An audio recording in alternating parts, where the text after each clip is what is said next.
Hey friends, this is Dolynny TV. Good morning and welcome to an early riser edition of the channel as we get set up just to discuss one thing I wanted to follow up on last night's video with.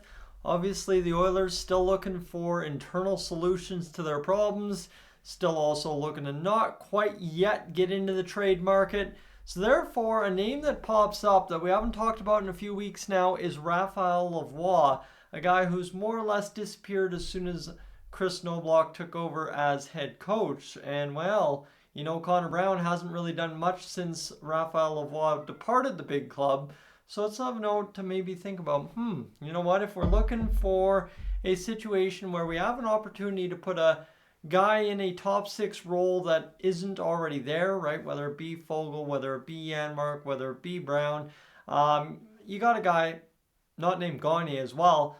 In terms of Raphael Lavoie, who spent time with the big club this year and could benefit from a role, especially maybe a role with Dylan Holloway, Leon Draisaitl, and Raphael Lavoie all together. Let's talk about that in a matter of moments, friends. But before we get there, if you are new to the channel, please consider subscribing to Dolynny TV. That'd be greatly appreciated. Closing in on 15,000 subscribers, just 1,100 or less shy at time of recording.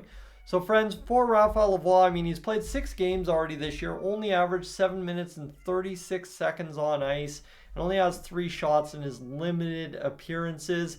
He's 199, about 200 pounds at 6'4".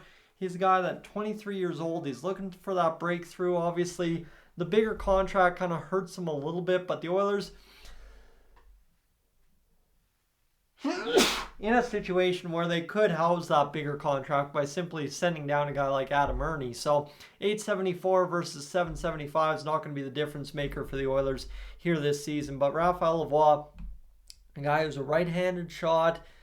I know technically center position based on what Sportsnet's saying here, but he's a definite right winger on this Edmonton Oilers club.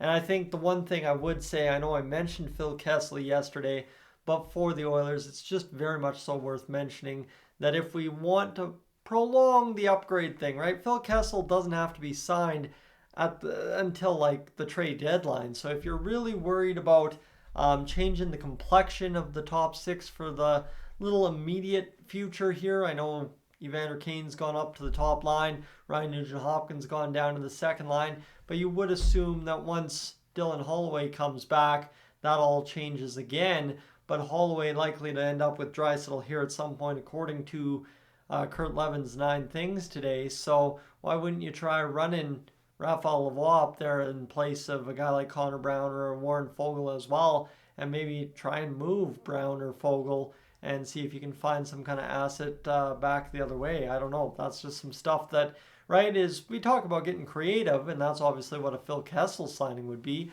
But why not get creative with the in-house stuff as well? If we're willing to try Brown up there with Draisaitl for 8 games and get really no production, I know we had a goal waved off, and hey, that could have changed this whole season if that counted. But we don't live in a land of what ifs. We live in a land of why nots. And right now, why not try Raphael Lavoie at the NHL level again? I know you've got Adam Erne filling in here in the Tuesday game, or place holding for Derek Ryan in the Tuesday game, but we'll see what ends up happening as we go along this week. It's just something I thought was worth discussing on a Monday morning, something to kind of maybe change the conversation a little bit here and gear our minds in a different direction. I know it's been a little bit doom and gloom over the weekend because of the Oilers being on a 2-game losing streak, but hey, if you're looking for positive solutions, I like Raphael Lavoie, you guys know that, so why not try him and see what he can offer in a top 6 role, right? He's averaging, like I said, 736 or something like that time on ice, so you could definitely give him a little bit more ice time, 12, 15,